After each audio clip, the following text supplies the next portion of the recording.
Hi friends, welcome to Kokis Cooking Channel. நம்ம சேனல்ல இன்னைக்கு ஒரு சூப்பரான ஸ்வீட் டெசர்ட் அப்படி எது வேணா சொல்லலாங்க. அந்த மாதிரி ஒரு டெசர்ட் ரெசிபி தான் பார்க்க போறோம். பிரெட் வச்சு நம்ம கேரமல் பிரெட் புட்டிங் தான் செய்ய போறோம். இந்த ரெசிபி வந்து ரொம்பவே சூப்பரா இருக்கும். கொஞ்சம் ப்ராசஸ் அதிகமாக இருந்தாலும் சாப்பிட்றதுக்கு அவ்வளோ சூப்பராக இருக்குங்க. இப்போ இந்த ரெசிபி எப்படி செய்யுதுன்னு பார்க்கலாம். வாங்க வீடியோக்குள்ளே போகலாம். பாருங்கள், இப்போ நம்மளுடைய ப்ரெட் புட்டிங்க்கு ஃபஸ்ட்டு ப்ரெட்டு வேணும். நான் வந்து ப்ரெட் எடுத்திருக்கேன். நான் வந்து ஒரு 8 ஸ்லைஸ் ப்ரெட் எடுத்திருக்கேன். இப்போ இது வந்து நம்ம ஓரங்களில் இருக்கிற இந்த ப்ரௌன் கலர் வந்து நம்ம தனியாக கட் பண்ணி எடுத்துக்கலாம்.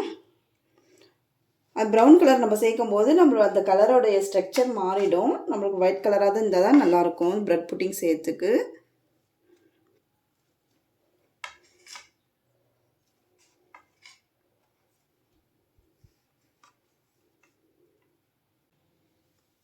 இப்போ பாருங்கள், நம்ம வந்து 8 ஸ்லைஸ் ப்ரெட்டுமே நம்ம அந்த ஓரங்களில் இருக்கிற இந்த ப்ரௌன் கலர் வந்து நம்ம எடுத்தாச்சு. இப்போ இது வந்து மிக்சி ஜாரில் போட்டு பொடி பண்ணி எடுத்துகிட்டு வந்துடலாம்.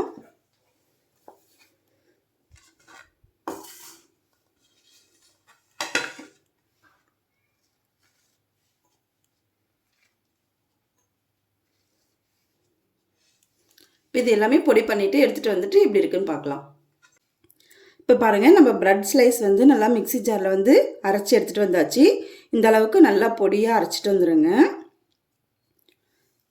இது அப்படியே இருக்கட்டும். இப்போ நெக்ஸ்ட்டு பார்த்தீங்கன்னா, நான் வந்து கஸ்டர்ட் பவுடர் வந்து ஒரு 4 ஸ்பூன் அளவுக்கு எடுத்திருக்கேன். இந்த அளவுக்கு ஒரு 4 ஸ்பூன் அளவுக்கு எடுத்திருக்கேன். இப்போ இது வந்து நல்லா தண்ணி ஊற்றி கரைச்சிக்கலாம். கட்டி இல்லாமல் கரைச்சிக்கோங்க. பாருங்கள், இப்போ இது நல்லா கரைச்சாச்சு கட்டி இல்லாமல். இது அப்படியே இருக்கட்டும். இப்போ இந்த மாதிரி ஒரு சின்னதாக ஒரு பேன் எடுத்துக்கலாம். அதில் வந்து நான் சுகர் வந்து ஒரு 1/4 கப் அளவு சேர்த்துக்கிறேன். இப்போ இது வந்து நம்ம கேரமலைஸ் பண்ணணும். சுகர் கேரமலைஸ் பண்ணி அதுக்கப்புறம் தான் நம்ம ப்ரெட் புட்டிங் செய்வோம். அதுதான் நல்ல ஒரு கலர்ஃபுல்லாக இருக்கும், சூப்பராக இருக்கும். டேஸ்ட் பார்த்திங்கன்னா சூப்பராக இருக்கும். இப்போ இது வந்து நம்ம கேரமலைஸ் பண்ணிக்கலாம் ஸ்டவ்வில் வச்சு. இப்போ பாருங்கள், ஸ்டவ் பற்ற வச்சாச்சு. இப்போ இதில் வந்து நான் எந்த தண்ணியும் சேர்க்க போகிறதில்ல. இப்போ இதுவே வந்து நல்ல லோ ஃப்ளேம் வச்சு நம்ம வந்து இது ப்ரௌன் கலர் வர வரைக்கும் நம்ம கலக்கி விட போகிறோம்.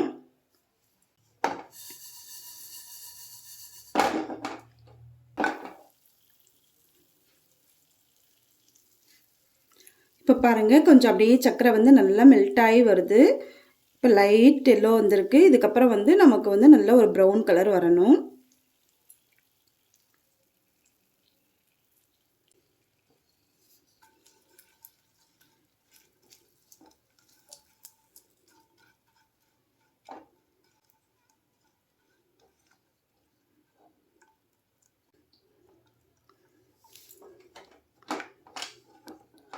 பாருங்கள், இப்போ வந்து நல்லா மெல்ட் ஆகி நல்ல ஒரு ப்ரௌன் கலர் வந்திருக்கு.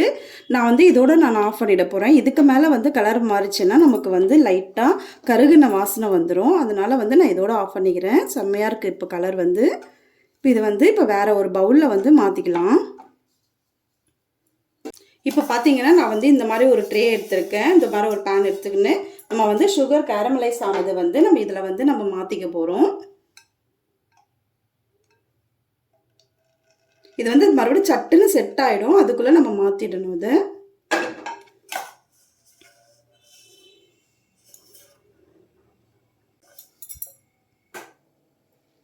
இப்போ பாருங்கள், இது கேரமலைஸ் வந்து நம்ம இந்த பேனில் வந்து ஊற்றிட்டோம். இது அப்படியே இருக்கட்டும். பாருங்கள், அதுக்குள்ளவே நல்லா செட் ஆகிடுச்சு. இது அப்படியே இருக்கட்டும். நெக்ஸ்ட் என்ன பண்ணுறதுன்னு பார்க்கலாம். இப்போ பாருங்கள், இப்போ இன்னொரு பேன் வந்து ஸ்டவ்வில் வச்சுருக்கேன். அதில் வந்து நான் ஒரு 1/2 லிட்டர் பால் வந்து சேர்த்துக்க போகிறேன்.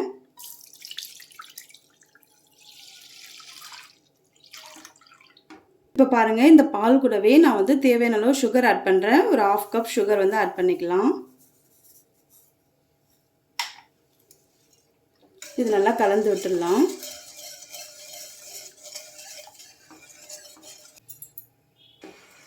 இப்போ வந்து சர்க்கரை வந்து நல்லா கரைஞ்சிருச்சு. இந்த சமயத்தில் வந்து நம்ம கஸ்டர்ட் பவுடர் வந்து கரைச்சி வச்சுருந்தோம் இல்லையா, அதையும் சேர்த்துக்கலாம் கொஞ்சம் கொஞ்சமாக. இப்போ இந்த கஸ்டர்ட் பவுடரையும் நம்ம இது கூடவே சேர்த்து கொஞ்சம் கொஞ்சமாக கலந்து விட்டுடலாம்.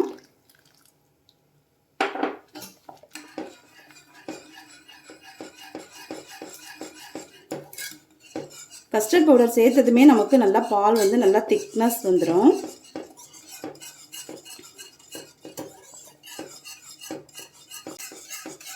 நல்ல மிதமான தீயில வச்சுக்கோங்க, இல்லைன்னா சட்டுன்னு நம்மளுக்கு அடிப்பிடிச்சிடும். அதுக்கப்புறமா நல்ல ஒரு கருப்பாகிடும் நம்மளுக்கு இந்த கஸ்டர்ட் மில்க் வந்து. நல்லா கலந்து விட்டுட்டே இருங்க. ஜஸ்ட் இது ஒரு நிமிஷம் வந்து கொஞ்சம் திக்கான ஸ்டேஜில் வந்து நம்ம கொஞ்சம் கொஞ்சமாக ப்ரெட்டை அதில் ஆட் பண்ணிக்க போகிறோம். இப்போ பாருங்கள், இது ஒரு நல்ல ஒரு திக்கான ஸ்டேஜுக்கு வந்திருக்கு.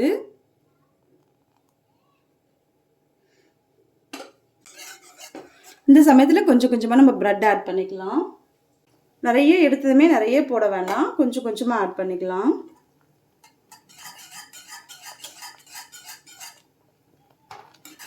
மிதமான தீ வச்சுக்கோங்க. இப்போ இன்னும் கொஞ்சம் சேர்த்துக்கலாம்.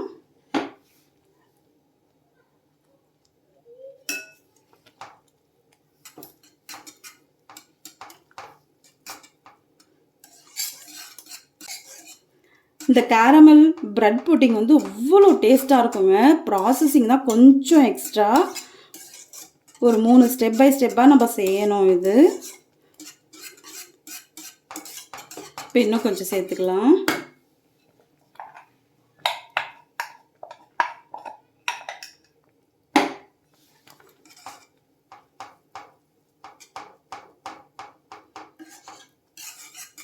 கொஞ்சம் பொறுமையாக நீங்கள் ஹேண்டில் பண்ணணும். இது கலர்க்கும் போது கொஞ்சம் தீ அதிகமாக வச்சிங்கன்னா கூட கருகிடும்.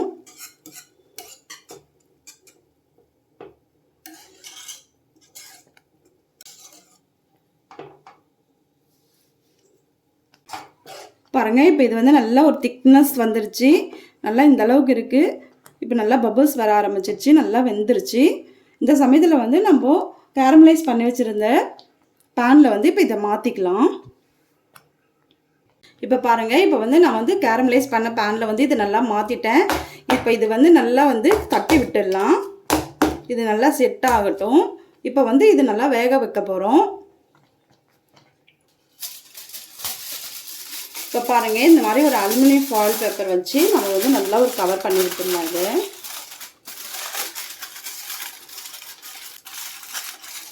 நம்ம வந்து இதை தண்ணியில் தான் நம்ம வேக வைக்க போகிறோம். ஸோ அது வந்து நம்ம கவர் பண்ணாமல் விட்டுட்டோம்னா அந்த தண்ணியெல்லாம் அது உள்ளே இறங்கிடுச்சுன்னா சரியாக வராது. நல்லா வந்து டைட்டாக இது போட்டு கட்டி விட்டுடலாம்.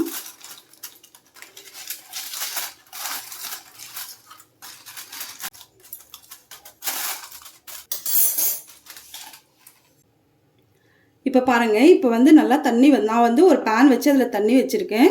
அது வந்து நல்லா சூடாகிட்டுருக்கு. இப்போ அதில் வந்து இந்த மாதிரி ஒரு கீழே வந்து ஒரு ட்ரே வச்சுக்கலாம். அதுக்கு மேலே வந்து நம்ம இந்த பேன் வச்சுக்கலாம். இப்போ இதுக்கு மேலே வந்து ஒரு லிட்டு போட்டு மூடிடுவோம். பாருங்கள், இப்போ இந்த மாதிரி ஒரு லிட்டு போட்டு நம்ம மூடி வச்சிடலாம். சிம்மில் வச்சுட்டு நம்ம ஒரு 20லேருந்து 30 நிமிஷம் வந்து வேக வைக்க போகிறோம். வெந்ததுக்கப்புறம் பார்க்கலாம் எப்படி இருக்குன்னு. பாருங்கள், இப்போ வந்து இது வந்து ஒரு 30 மினிட்ஸ் நம்ம வந்து வேக வச்சுருந்தோம். இப்போ இதை ஆஃப் பண்ணிடலாம். ஆஃப் பண்ணிவிட்டு இது வந்து ரூம் டெம்பரேச்சருக்கு வர வரைக்கும் வச்சுட்டு நம்ம வந்து ஃப்ரிட்ஜில் வந்து 2 மணி நேரம் வச்சுட்டு அதுக்கப்புறம் எடுக்க போகிறோம். அதுக்கப்புறம் 2 மணி நேரம் கழித்து எப்படி இருக்குன்னு பார்க்கலாம். பாருங்கள், நம்ம ஃப்ரிட்ஜிலேருந்து இப்போது 2 ஹவர்ஸ் கழித்து எடுத்தாச்சு. இப்போ இது எப்படி வந்திருக்குன்னு பார்க்கலாம். வாவ், சூப்பராக வந்திருக்கு. நல்லா செட்டாக இருக்குது. இப்போ வந்து ஒரு பிளேட் வச்சு இதை மாற்றிக்கலாம்.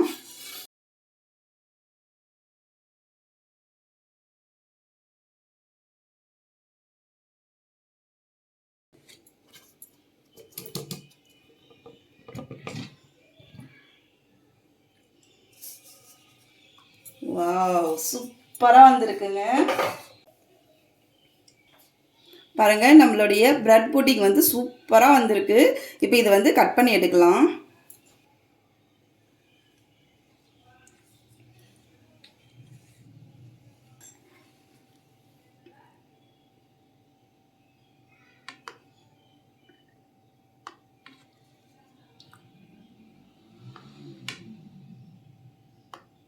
பாருங்கள், சுத்தமாக ஒட்டலை, நல்லா வெந்து வந்திருக்கு. நான் சொன்ன மாதிரி 1/2 hour கரெக்டாக நீங்கள் வந்து மிதமான தீயில வச்சு வேக வச்சிங்கன்னா சூப்பராக வெந்து ஒரு 2 hours வந்து ஃப்ரிட்ஜில் வச்சோம்னா சூப்பராக செட் ஆகிடும். இப்போ இதை அப்படியே எடுக்கலாம்.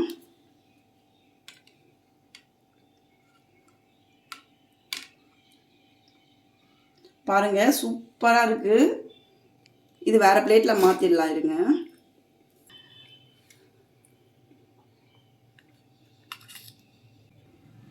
பாருங்கள் சூப்பராக ஜெல்லி மாதிரி இருக்குது, சாஃப்டாக. இதுக்கு மேலே வந்து கொஞ்சமாக கேரமல் சிரப் வந்து நம்ம மிக்ஸ் பண்ணி இப்படி ஊற்றிக்கலாம். அந்த கேரமலோட டேஸ்ட்டு தாங்க சூப்பராக இருக்கும்.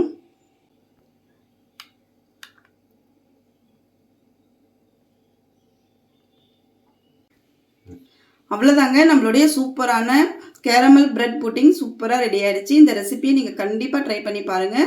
நான் சொன்ன மெஷர்மெண்ட்டில் வந்து சூப்பராக அதை செஞ்சு பார்த்துட்டு எனக்கு எப்படி இருக்குன்னு கமெண்ட் பண்ணுங்கள், லைக் பண்ணுங்கள், ஷேர் பண்ணுங்கள். மறக்காமல் என் சேனலுக்கு சப்ஸ்கிரைப் பண்ணிக்கோங்க. இன்னொரு நாள் இன்னொரு இன்ட்ரெஸ்டிங் ரெசிபியில் பார்க்கலாம். தேங்க்யூ.